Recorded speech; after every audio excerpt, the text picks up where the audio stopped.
오늘 말씀 보겠습니다. 오늘 말씀 누가복음 22장 31절에서 34절 말씀입니다. 누가복음 22장 31절에서 34절. 성경 있는 분들은 우리 한번 누가복음 22장 31절에 34절 함께 찾았으면 좋겠습니다. 우리 함께 한 목소리로 읽겠습니다. 시몬아 시몬아 보아라, 사탄이 밀처럼 너희를 체질하려고 너희를 소나기에 넣기를 요구하였다. 그러나 나는 내 믿음이 꺾이지 않도록 너를 위하여 기도하였다. 내가 다시 돌아올 때에는 내 형제를 굳세게 하여라. 베드로가 예수께 말하였다. 주님, 나는 감옥에도 죽는 자리에도 주님과 함께 갈 각오가 되어 있습니다. 그러나 예수께서 말씀하셨다. 베드로야, 내가 내게 말한다. 오늘 닭이 울기 전에 내가 3번 나를 모른다고 할 것이다. 살면서 한 번쯤 나는 이제 그만해야 되겠다, 아니면 끝이 났다, 뭐 이런 마음들이, 좀 포기하고 싶은 마음들이 들었을 거예요. 좀 중요하게 생각했던 시험에서 떨어지거나 혹은 면접에서 또 실패하거나 사업이나 뭐 직장 생활에서 어려움을 겪는다거나, 그리고 좀 관계에 있어서 조금 내가 실수를 했을 때 이런 마음이 듭니다. 그리고 신앙에서도 마찬가지예요. 내가 신앙적으로 흔들리거나 좀 어려움이 생기면 내가 신앙적으로도 조금 이렇게 포기해야 될 것들이 있고 내려놓아야 될 것들이 있구나라는 생각을 합니다. 사람들이라면 당연히 이런 어려움과 위기가 이렇게 들어오게 되면 포기하겠다, 그만해야 되겠다, 이런 마음이 당연히 들죠. 오늘 본문에 나오는 이 베드로도 예수님을 3번이나 부인했던 사람입니다. 어떻게 보면 그의 인생에 있어서 또는 신앙에 있어서 실패를 경험했던 사람이에요. 그러나 이 베드로는 주님을 부인했다고 해서 그의 인생이 완전히 실패로 끝난 건 아닙니다. 그 이후에 우리가 잘 알듯이 또 귀한 사도로서 또한 선교의 역할을 잘 감당했던 사람이 되었습니다. 그래서 우리가 오늘 이 말씀을 통해서 알 수 있는 건, 우리가 넘어졌더라도, 내가 끝나는 순간이라고 여기는 그 시점이 오더라도 절대로 우리가 끝났다고 포기해서는 안 된다라는 메시지를 오늘 본문이 우리에게 말씀하고 있습니다. 자, 예수님과 베드로가 대화를 하는 게 바로 오늘 본문의 내용이에요. 예수님께서 베드로를 향해서 시몬아 시몬아 이렇게 손짓하면서 부르십니다. 베드로에게는 이름과 좀 명칭이 있었어요. 베드로라는 것 외에 게바, 그리고 시몬이라는 그런 명칭과 이름들이 있었는데, 어쨌든 오늘 예수님께서 시몬아 시몬아 하는 건요, 베드로를 그냥 부른다고 보시면 됩니다. 주님이 베드로를 이렇게 부르신 이유가 있어요. 이렇게 베드로를 부른 다음에 베드로를 향해서 사탄이, 그러니까 악한 영들이 너희들을, 그러니까 제자들을 소나기에 넣으려고 하고 있다. 그리고 너희들을 그 소나기에 넣어서 밀을 이렇게 체질하듯이 너희들을 체질하려고 한다라는 말씀을 주님이 베드로에게 전하시는 거예요. 여기서 체질이라는 것은 아마 여러분 보신 분들이나 이렇게 아는 분들이 계실 텐데, 그러니까 알곡과 쭉정이를 이렇게 구분하는 걸 이렇게 체질을 한다고 하죠. 이것처럼 악한 영들이 제자들을 진짜 이게 사도인지 그리고 거짓 사도인지 믿음이 좋은지 나쁜지를 이렇게 체질하고, 그러니까 강하게 시험해서 그 제자들을 이렇게 판별하겠다라는 의미입니다. 자, 여기서 주목할 점이 있어요. 악한 영들이 시험하는 대상이 주님을 믿지 않는 사람이거나 예수님을 십자가에 못 박힌 사람, 그런 사람들이 아니에요. 예수님이 부르시고 예수님 옆에서 가장 가까이서 함께 생활하고 동고동락했던 제자들을 사탄이 시험하는 겁니다. 근데 여기서 한 가지 조금 의아할 거예요. 어떻게 사탄이 감히 제자들을 시험할 수 있을까? 근데 우리가 생각해 보면 예수님께서도 본격적으로 사역하시기 전에 광야에서 사탄에게 시험을 받았습니다. 뭐 예수님도 시험을 받으셨으니까 제자들도 당연히 시험을 받을 수 있겠죠. 근데 여기서 사탄이 강해서 예수님과 제자들을 시험하는 게 아니에요. 오늘 이 본문을 보면 사탄이 예수님께 시험을 해도 되는지 묻는 거예요. 나 시험하겠다가 아니라 시험해도 되겠습니다라고 예수님께 어떻게 보면 컨펌을 받는 거예요. 이것처럼 이 사탄들은 예수님 눈치를 보는 겁니다. 자기 마음대로 할 수가 없어요. 왜냐하면 만약에 예수님께 말하지 않고 자기 마음대로 했다가는 어떻게 될까요? 당연히 예수님께 큰 벌을 받으니까 예수님이 한번 확인하도록 그렇게 이야기를 하는 겁니다. 그리고 예수님께서도 시험을 받으셨을 때는 보면 성령에 이끌려서 받았다는 거예요. 자, 이렇게 우리가 사탄이 강해서 시험하는 게 아니고 예수님께 허락을 받고 이 사람들이 사탄들이 시험을 한다라는 것을 말씀에서 꼭 정확하게 이야기하고 있습니다. 자, 우리가 이런 상황에서 주님이 어떤 행동을 하냐면 베드로의 믿음이 꺾이지 않도록 그를 위해 기도한다라고 주님이 말씀하세요. 자, 여기서 꺾이지 않는다라는 것, 우리가 몇 년 전에 그 슬램덩크 통해서 중꺾마 이런 얘기를 많이 했었는데, 그 꺾이지 않는다를 히브리어 원어로 보면 해와 달이 여러분 좀 빛나지 않습니까? 어두울 때 달을 보면 그래도 빛이 있고 해도 이렇게 쨍쨍하게 빛을 비추죠. 근데 이 해와 달이 빛을 비춰야 되는데 이 빛을 본인들이 잃어버린 거예요. 그래서 주변이 어두워지게 된다라는 의미가 바로 꺾이지 않는다라는 그런 의미입니다. 그러니까 한마디로 주님은 베드로의 믿음이 꺾이지 않도록 기도했다는 것은 무슨 뜻이냐면, 베드로가 자기가 부인했다는 사실 때문에 좌절해서 주님 곁을 아예 떠나지 않도록, 베드로야 제발 내 곁을 떠나지 마, 이런 마음으로 기도했다는 의미예요. 그리고 주님이 베드로에게 너가 다시 돌아온 다음에 형제들을 굳세게 하는 역할을 할 것이다 라고 말씀합니다. 그러니까 다시 돌아온다라고 이야기했어요. 여기서 다시 돌아온다는 것은 아까와 좀 연결해서 베드로가 부인을 하지만 주님 곁을 완전히 떠나지 않고 다시 주님께로 돌아오게 된다라는 상황을 가정하는 겁니다. 그래서 베드로가 예수님을 부인하지만 주님 곁으로 다시 돌아왔을 때, 그때 너는 실패자가 아니라 패배자가 아니라 배신자가 아니라 이후에는 믿음이 연약한 형제들을 굳세게 하는 그런 사명자로 살아가게 된다라고 주님이 베드로에게 말씀하셨습니다.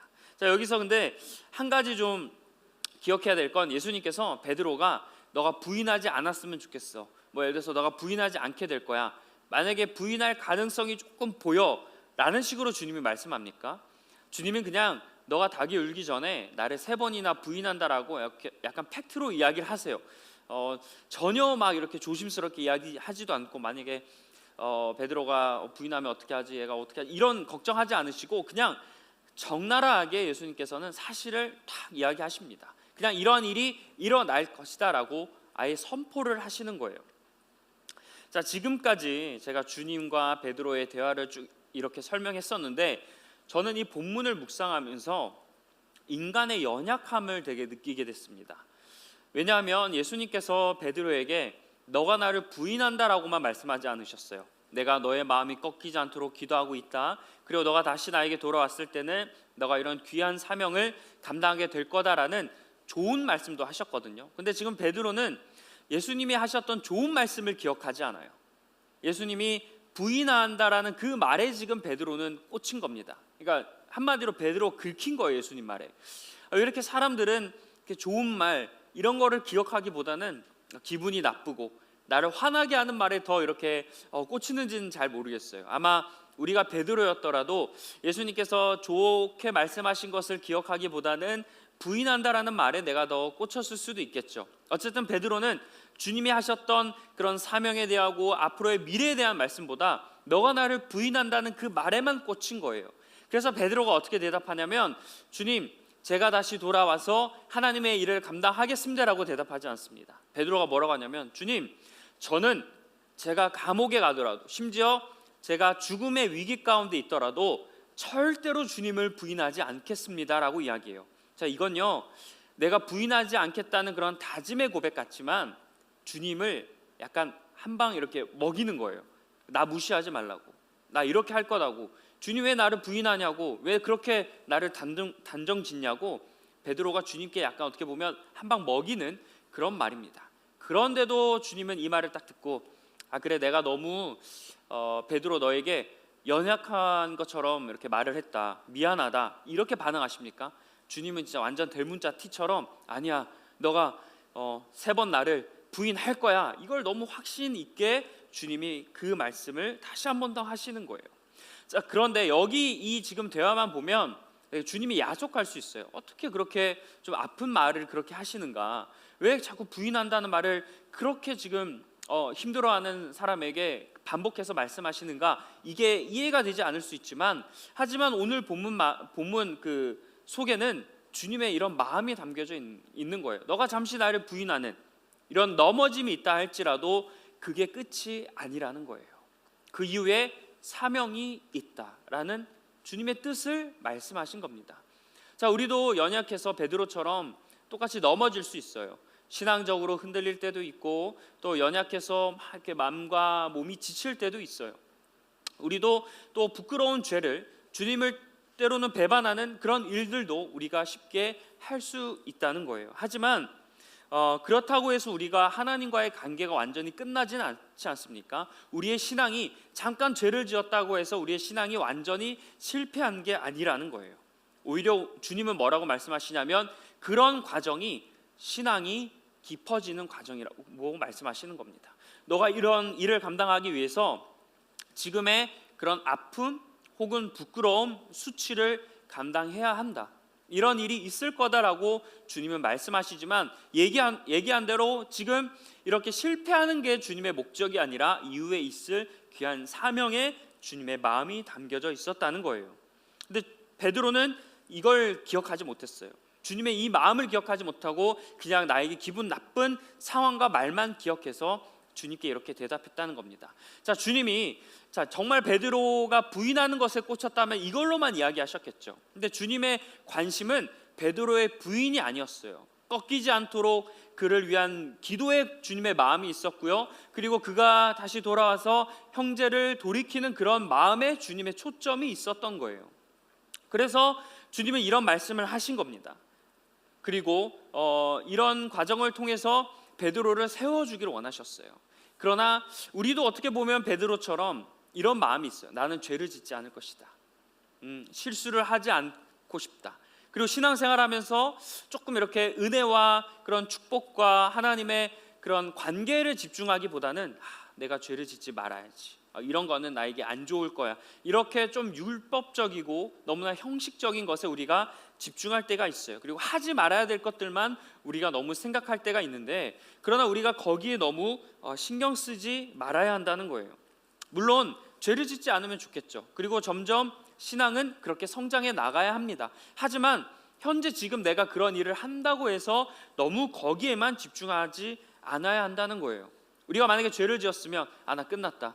내가 뭐 하지 않기로 했는데 그걸 했을 때는 나는 역시 자격이 없다. 이런 마음을 품어서는 안 된다는 겁니다. 우리가 해야 될 건 빨리 주님께 회개하고 돌아가는 거예요. 주님 말씀하신 것처럼 너가 돌아온 후에는 이라고 하셨던 그 주님의 약속처럼 우리가 다시 주님께 나아가야 한다는 겁니다. 나를 위해 기도하고 또한 나를 기다리시는 주님을 바라보며 돌아갈 수 있는 저와 여러분이 되길 간절히 축복합니다. 그럼 왜 이 마음이 중요할까? 왜 돌아가는 것이 중요할까? 이게 쉽게 이야기하면 믿음이기 때문이에요. 이렇게 사는 사람이 바로 의로운 사람, 의인이기 때문에 우리가 이러한 반응을 해야 된다는 겁니다. 자, 잠언 24장 16절 말씀, 제가 현대인의 성경으로 한번 보겠습니다. 이렇게 기록되어 있습니다. 의로운 사람은 7번 넘어져도 다시 일어나지만 악인은 단 한 번의 재앙으로도 쓰러지고 만다. 자, 이 말씀에서 중요한 포인트가 있죠. 악인만 넘어진다라고 말씀합니까? 아니에요. 똑같이 의인도 넘어지는 거예요. 근데 우리가 생각할 때는 의인은 넘어지지 않고 악인들만 넘어진다라고 생각해요. 그러니까 여기서부터 흔들리기 시작하고 신앙적으로 무너지는 건데, 잠언에서 분명히 얘기해요. 의인도 넘어진다. 그러니까 의인과 악인의 차이는 넘어지느냐 안 넘어지느냐에 있는 게 아니에요. 둘의 결정적인 차이는 넘어졌을 때의 반응에 있다는 겁니다. 의인은 넘어져도 어떻게 해요? 일어난다는 거예요.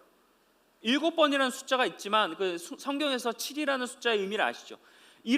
계속 넘어질 때마다, 그럴 때마다 어떻게 한다는 거예요? 일어난다는 거예요. 근데 악인은 한 번 넘어졌을 때 쓰러진 상태에서 헤어나오지 못한다는 겁니다.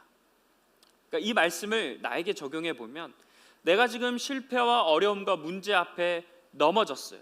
넘어질 수는 있어요. 그러나 넘어진 상태로 내가 계속 있는가, 아니면 그래도 믿음을 가지고 일어나는가가 현재 내가 어떠한 믿음인지를 알 수 있다는 겁니다. 그래서 실패해도 넘어지지 않고 다시 일어서는 것, 끝나지 않았다라고 믿는 것이 중요한 거예요. 왜냐하면 이게 하나님과의 관계에 있어서 믿음을 보여주기 때문입니다. 자, 우리는 일상에서 다양한 모습으로 넘어집니다. 학업의 실패, 그리고 뭐 취업이 실패했을 수도 있고, 직장에서의 어려움이 있을 수도 있고, 관계에서의 뭐 문제가 있을 수도 있죠. 그리고 건강, 육체나 정신적인 건강에 대한 어려움을 겪는, 아픔을 겪는 사람들도 있어요. 이렇게 다양한 면에서 우리의 일상에서 아픔으로 인해서 넘어진 분들이 있다는 겁니다. 그런데 중요한 게 있어요. 넘어질 수 있다는 거예요. 의인도 넘어질 수 있다. 그러나 의인이면 넘어지더라도 일어난다는 거예요. 그래서 내가 지금 이러한 아픔과 시련 앞에 계속 넘어져 있는가, 일어나 있는가를 여러분 한번 이 시간 돌아보셨으면 좋겠습니다. 넘어졌다고 해서 하나님 어떻게 나에게 이러실 수 있어요? 계속 넘어져 있는 거예요. 넘어져 있으면서 하나님께 계속 절망하고 불평하고 불만하고 고슴도치처럼 날카롭게 막 뾰족뾰족 이렇게 있는 겁니다.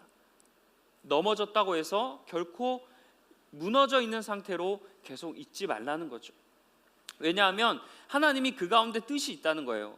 하나님이 그 가운데 어떤 계획을 가지고 계신다는 거예요. 주님이 그냥 베드로가 부인해 하고 끝나셨습니까? 부인한 이후에 사람을 세우는 그런 놀라운 일을 계획하셨잖아요. 그것처럼 우리도 그런 과정 가운데 있다는 거예요. 그것을 믿음을 가지고 우리가 그 넘어짐과 아픔 앞에 어떻게 반응할까? 이 점에 대해서 여러분 오늘 이 시간 말씀을 통해서 한번 진지하게 고민해 보시고 기도해 보셨으면 좋겠습니다. 신앙에 있어서도 우리는 다양한 모습으로 넘어져요. 경건 생활을 하지 못해서 막 아예 포기하는 분들도 계시고, 그리고 또 거룩한 모습으로 살아야겠다고 다짐하지만 죄를 지어서 넘어지는 분들도 계시고, 다른 사람을 사랑해야 한다고 하지만 그 사랑하지 못하고 상처를 주는 분들도 계세요. 그리고 더 심한 경우에는 하나님에 대해서 막 그런 마음이 사라집니다. 의심을 하기 시작해요. 옛날에 복음, 이 기독교 진리가 기쁨이었고 행복했거든요. 좋은 소식이었어요. 그러나 어느 순간 이것에 대해서 막 마음이 싫어지고 계산하게 되고 믿게 되지 않는 그런 순간들이 찾아온다는 거예요. 그리고 예전엔 교회가 좋았어요. 교회라는 공간이 너무나 은혜롭고 거기서 만나는 사람들이 너무나 거룩하고 좋았는데 어느 순간 교회에 오기가 싫어집니다. 그냥 교회가 거룩하지 않는 것 같아요. 그래서 사람들도 똑같은 사람인 것 같아서 거기서 내가 관계를 맺고 신앙생활하는 게 무슨 의미가 있을까, 이런 마음이 찾아올 때가 있다는 거예요. 그러나 이 가운데 우리는 그래, 신앙은 답이 아니다, 혹은 여기서 내가 무너졌다라고 생각한 그 순간이 있다 하더라도 주님은 무엇을 원하시는 거예요? 다시 회복하길 원하신다는 거예요. 그 상태로 너희가 지금 나는 그냥 답이 없다, 나는 주님이 믿어지지 않는다, 그러니까 나는 여기서 그냥 끝났다 생각하지만 하나님은 여러분들이 다시 하나님께로 오길 원하신다는 거예요. 나는 주님을 버릴 수 있어도 주님은 나를 버리시지 않는다는 겁니다. 나는 주님을 외면하고 주님 곁을 떠나더라도 하나님은 그 사람과 함께 항상 계신다는 거예요. 우리가 느끼지 못해서 그래요. 왜? 무너진 상태로 그냥 그렇게 보고 있으니까. 그 가운데 하나님이 사람이나 상황을 통해서 여러분의 손을 잡아주시는데 그 손을 잡으려는 것을 귀찮아 여깁니다. 나 싫다고, 하기 싫다고, 가기 싫다고 우리가 날선 마음으로 그 하나님의 도우심을 뿌리칠 때가 많이 있어요. 그래서 여러분, 우리가 오늘 이 말씀을 통해서 한번 생각해 봤으면 좋겠습니다. 주님은 베드로가 부인한 다음에 다시 돌아온다라고 말씀하시잖아요. 이게 되게 은혜가 되는 것 같아요. 여러분, 무너진 그곳에서 다시 시작하시길 바래요. 새로운 곳에서 출발하길 원하는 분들도 있을 거예요. 아무도 모르는 곳, 나에 대해서 아무도 알지 못하는 그곳에서 내가 한번 새롭게 시작해 보겠다. 아예 간섭받지 않고 그냥 그런 곳에서 내가 새로운 곳에서 출발하고 싶다, 이런 마음이 들 수 있습니다. 그런데 언제까지 그렇게 회피하고 피하면서 도망가면서 신앙생활 할 수는 없잖아요.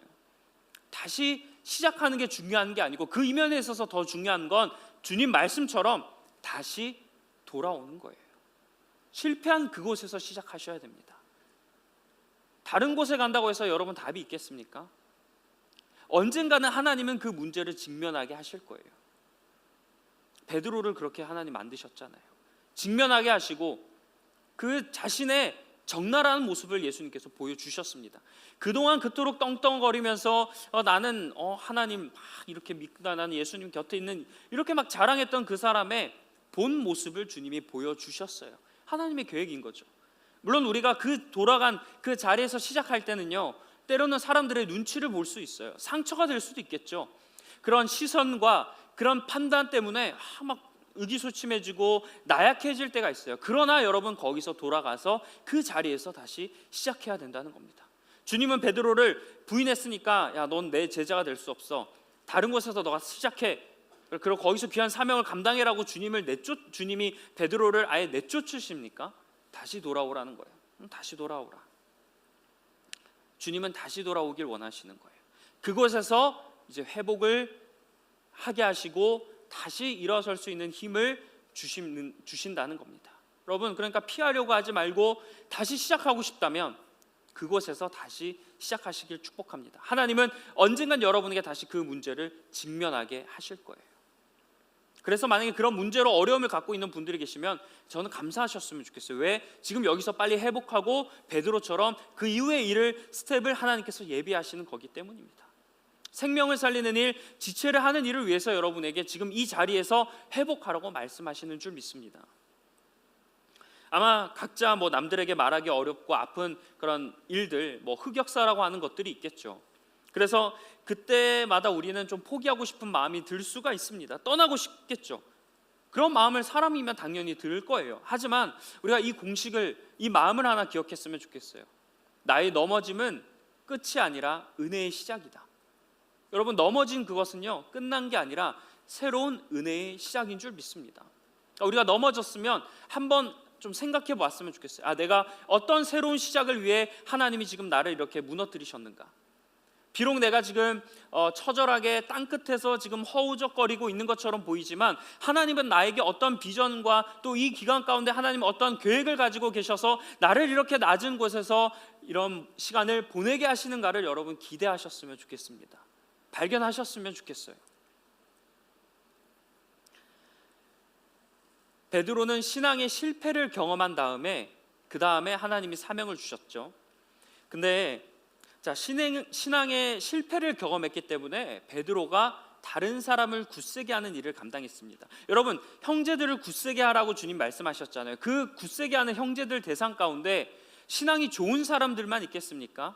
연약한 사람도 있고 베드로처럼 주님을 떠난 사람들도 있을 거예요. 그런 사람을 주님께로 굳세게 하려면 그런 경험을 해야 되지 않겠습니까? 이해하려면 그런 시간이 필요하지 않겠어요? 그래서 주님이 베드로에게 먼저 그 경험을 하게 하신 거예요. 이게 신앙이 떨어지는 것도 내 의지대로 일어나지 않을 수도 있다. 내가 연약해서 신앙이 떨어질 수 있지만 여러 상황과 환경 가운데 내가 무너질 수도 있다. 주님이 이걸 보여주시는 거예요. 그러니까 앞으로 그런 사람들이 있을 때 다른 사람들은 야, 너 왜 그래? 너 왜 이렇게 무너져 있어? 너 신앙으로 이겨내야 돼. 이런 말을 할 때 너는 다르게 반응하라는 거죠. 그러지 않을 수도 있다. 자기의 의지와 다르게 반응할 수도 있다. 그래서 주님은 먼저 그 안타까운 실패의 경험을 맛보게 하신 거예요. 참, 주님도 어떻게 보면 야속하실 수 있지만 하나님의 계획은 분명했어요. 베드로에게 귀한 사명을 맡길 때 그에게 거룩한 경험을 하게 하지 않아요. 실패의 경험을 맛보게 합니다. 그래서 베드로가 사명을 감당하도록 주님이 이끌어 가시는 거예요. 여러분도 귀한 사명을 감당하고 싶다고 고백하는 사람도 있을 거예요. 하나님, 저도 이런 일을 하고 싶습니다. 세상에서나 교회에서나 여러 사람들 앞에서 나도 정말 주의 일을 전하고 귀한 빛과 소금으로 살아가기 원합니다라고 기도하시는 분들이 계실 거예요. 그러면 그런 실패의 경험이 온다고 했을 때 그 순간에 하나님의 계획을 신뢰하시길 바라요. 하나님의 뜻이 있다는 겁니다. 시편 37편 23절에서 24절 말씀 우리 한번 한 목소리로 함께 봉독하겠습니다. 시작. 여호와께서 사람의 걸음을 정하시고 그의 길을 기뻐하시나니 그는 넘어지나 아주 엎드러지지 아니함은 여호와께서 그의 손으로 붙으심이로다. 하나님께서 사람의 걸음을 정하셨다고 해요. 인생의 계획을 하나님께서 정하셨다는 거예요. 이건 그냥 제가 긍정 회로로 돌려서 말씀하시는 게 아니라 성경에 이런 말씀이 되어 있습니다. 그리고 하나님이 정하셨던 그 길을 하나님이 보시고 어떻게 하는 거예요? 기뻐하셨다. 마치 사람을 창조하신 다음에 보시기에 힘이 좋았더라는 것처럼 하나님이 그 사람의 인생의 길을 정하신 다음에 기뻐하셨다는 거예요. 그런데 뒤에 보면 그는 넘어지나라는 거예요. 넘어질 수 있다는 겁니다. 하나님이 나의 인생의 계획을 가지고 계시고 나의 길을 인도하시면 내가 넘어지지 않겠다라고 생각하는 우리에게 이 말씀은 넘어질 수 있다라는 겁니다. 하나님이 계획하신 인생, 하나님이 그를 인도하시는 그 인생 가운데서도 수많은 실패와 어려움과 넘어짐이 그에게 있을 수 있다는 거예요. 그러나 아까 말씀해 보셨죠. 넘어지더라도 어떻게 하는 거예요? 엎드러지지 않는다는 거예요. 아까 말씀과 똑같은 맥락이잖아요. 엎드러지지 않는다. 엎드러지지 않는데요. 넘어질 수 있지만 그 상태로 계속 주저하지 않는다는 거예요. 일어난다는 거죠. 왜 일어나는 거예요? 주님께서 붙드시기 때문인 줄 믿습니다. 주님이 그 사람의 길을 계획하고 계시기 때문에 잠깐 실패의 길을 가게 하셔도 다시 일으켜 세우신다는 거예요. 베드로가 부인한 다음에 그가 다시 돌아올 수 있었던 이유, 주님이 기도하신다고 했죠. 기도하시는 거예요. 지금 저 사람이 실패 가운데 있어요. 지금 저 사람이 엎드려져 있어요. 우리가 보기에 답답해요. 그러나 여러분, 다른 그게 내 인생의 같은 경우에서도 여러분 힘들지만 주님이 기도하시고요. 다른 사람의 경우, 여러분의 주변 사람들이 신앙으로 무너졌을 때도 주님 마찬가지. 그 사람 위해 기도하고 계세요. 근데 우리는 그 모습을 보면서 막 안타까워하긴 하죠. 그리고 돌아왔으면 좋겠죠. 그래서 내 계획대로 막 억지로 붙잡으려고 하다가 어떻게 돼요? 더 멀어지잖아요. 근데 걱정하지 마세요. 아픈 마음을 가지고 계시고 기도는 해야 되겠지만 너무 막 걱정하지 마세요. 왜? 하나님이 그의 길을 인도하시고 기뻐하시고 하나님이 붙으실 거예요. 이걸 믿음을 가지고 여러분 기도하시길 바랍니다. 저 사람이 저렇게 된 게 우리 책임이다. 너무 그건 오히려 교만한 거예요. 하나님이 그의 길을 정하시고 기뻐하고 계시는데 왜 우리가 보기에 잠깐 넘어진다고 해서 그 사람 인생은 망했고 그 사람 너무 불쌍하고 안타까워하는 마음을 가져야 된다, 이런 걸로만 너무 몰아가지 않으셨으면 좋겠어요. 기도는 해야 되죠. 아픔은 있어야 되지만 마치 내가 어떻게 하지 못하고 우리가 뭔가 해야 된다라는 그 마음 또한 욕심이라는 거예요. 그 삶이 우리에도 동일하게 대입되는 겁니다. 혹시 여러분 과거 중에 실패한 경험 때문에 지금 계속 무너진 상태로 가시는 분들이 계십니까? 아니면 실패가 두려워서 지금 어떤 내가 변화를 주지 못하고 시도하지 못하는 분들이 계실 수도 있어요. 때로는 실패의 아픔 때문에 내가 미래의 어떤 그림을 그리지 못하고 긍정적인 그런 마음을 갖지 못할 때가 있습니다. 그러나 여러분, 왜 우리가 이런 마음을 갖냐면 실패에만 집중했기 때문이에요. 아까 앞서 주님은 실패를 넘어서 베드로의 실패가 아니라 베드로의 앞으로의 사역 계획에 주님의 마음은 더 크게 거기에 있었습니다. 마찬가지예요. 여러분, 우리가 때로는 실패하고 넘어지더라도 우리는 거기에 집중하지만 하나님은 거기가 아니라 우리의 앞으로의 계획에 집중하신다는 거예요. 우리가 넘어진 다음에 어떠한 일을 이루실지에 대해 하나님의 마음이 거기에 가 있고, 하나님이 비록 우리가 넘어진다 하더라도 얘가 다시 일어나서 그 넘어짐의 경험을 통해서 하나님이 일하실 어떤 계획을 바라보고 계시는 거예요. 일어나라는 거예요. 그래서 주님이 붙드신다는 거예요. 악한 영들은 우리의 단점, 연약함, 부족함, 실수 이런 것에 집중하게 합니다. 왜? 그 사람을 무너뜨리니까. 그래서 내가 계속 이런 거에 집중한다 그러면 결코 건강한 건 아니에요. 객관적일 수는 있지만 건강한 건 아닙니다. 왜냐하면 악한 영들을 거기에 집중하게 만들기 때문이에요. 그래서 그 사람의 삶을 피폐하게 만듭니다. 계속 아프게 만들어요. 하나님을 바라보지 못하게 해요. 계속 부끄럽고 숨게 만들고 의기소침하게 하고 나서지 못하게 만듭니다. 자존감을 아주 바닥까지 떨어뜨려요. 근데 이게 누가 하는 거예요? 악한 영들이 그렇게 한다는 거예요. 그러니까 사탄이 시험한다고 했잖아요. 한번 키질 좀 해보자, 이렇게 아까 얘기한다고 하지 않았어요? 그래서 내가 만약에 그런 실패와 아픔을 경험하면 키질에 지금 당하고 있는 거라는 거예요. 그러나 주님은 무엇을 바라보신다고 했습니까? 미래를 바라본다는 거예요. 예수님은 그 가운데 여러분을 위해 기도하고 계시는 줄 믿습니다. 혼자인 것 같지만 하나님이 여러분 위해 중보하고 계시는 줄 믿습니다. 이건 저의 이야기가 아니에요. 성경에 그렇게 나와 있습니다. 하나님이 여러분을 위한 계획을 따로 가지고 계시는 줄 믿습니다. 그 아픔을 통해 하나님이 어떤 계획을 가지고 그 이후에 있을 사명을 위해서 여러분을 인도하고 계시는 거예요. 지금 하나님 저 어떤 일을 감당하고 싶다라고 기도하신 분들은 지금 그 과정으로 가고 있다라는 것을 확신하고 믿으시길 간절히 축복합니다. 하나님이 내 연약함과 실수를 보지 않고 미래를 바라보시는 분이라는 것을 여러분 꼭 기억하시고, 이제 우리가 실패한 분들이 계시고 또 실패할 수 있는 시간 가운데 꼭 오늘 이 말씀으로 다시 일어설 수 있는 저와 여러분에게 간절히 축복합니다. 자, 이제 말씀을 맺습니다. 비록 넘어졌지만 우리가 끝나지 않았음을 오늘 이 시간 배웠어요. 그리고 말씀을 나눴습니다. 그리고 희망찬 미래를 우리가 꿈꾸기 위해서는 한 가지 필요한 게 있어요. 그게 무엇이냐면 자신을 의지하지 않고요, 하나님을 의지하는 겁니다. 되게 단순한 원리이지만 여러분, 우리가 진짜 그렇게 살고 있는지를 한번 돌아봤으면 좋겠어요. 베드로, 주는 그리스도시요 살아계신 하나님의 아들이라고 고백했고 수많은 기적을 경험했던 그 베드로도 막상 주님을 부인하는 그 순간 앞에, 그 말 앞에 어떻게 했어요? 자신을 의지했어요. 주님이 그렇게 말씀하시더라도 나는 그렇게 행동하지 않을 거라고 이야기했잖아요. 주님이 그렇게 한다고 말씀하시는데 자기는 아니라는 거예요. 내 의지, 내 뜻을 가지고 한다는 거예요. 물론 그게 주님을 위한 일이잖아요. 내가 주님을 배신하지 않겠다라는 아주 좋은 거룩한 그런 표현과 대답이었어요. 하지만 중요한 건 뭐예요? 주님의 뜻이 아니었다는 게 중요하다는 거예요. 우리도 마찬가지예요. 내 나름대로의 주님을 위한 일, 이게 하나님을 위한 그런 사역이다, 하나님을 위한 뜻이다, 이게 선교의 방면이다 하면서 우리가 수많은 일들을 하지만 그게 내 뜻대로 주를 위한다고 착각하면서 하는 그런 일들이 많을 수 있다는 겁니다. 그래서 조심해야 돼요. 우리를 너무나 나를 의지하고 있는 것들이 너무나 많이 있어요. 자신들의 그런 힘으로, 자신들의 소망을 가지고 때로는 공동체 질서를 어지럽힐 수도 있고 서로 지체 간에 어려움을 주면서 그런 일들을 감당하는 거예요. 주님 보시기 좋은 일 같죠. 살리는 일을 하는 것 같죠. 그러나 주님이 살리지 못하더라도 주님은 중요한 건 무엇을 보시는 거예요? 그 사람이 내 말에 순종하는가, 믿음에 따르는가를 주님이 보시는 거예요. 참된 믿음은 내 의지가 아니라, 내가 좋은 방향으로 하는 게 아니라 주님의 말씀에 순종하는 것인 줄 믿습니다. 그리고 여러분, 하나님이 여러분을 위해서 기도하고 계세요. 내 믿음을 위해서 여러분 기도하시고 계시죠? 자신의 믿음을 위해서 여러분 꼭 기도하셔야 됩니다.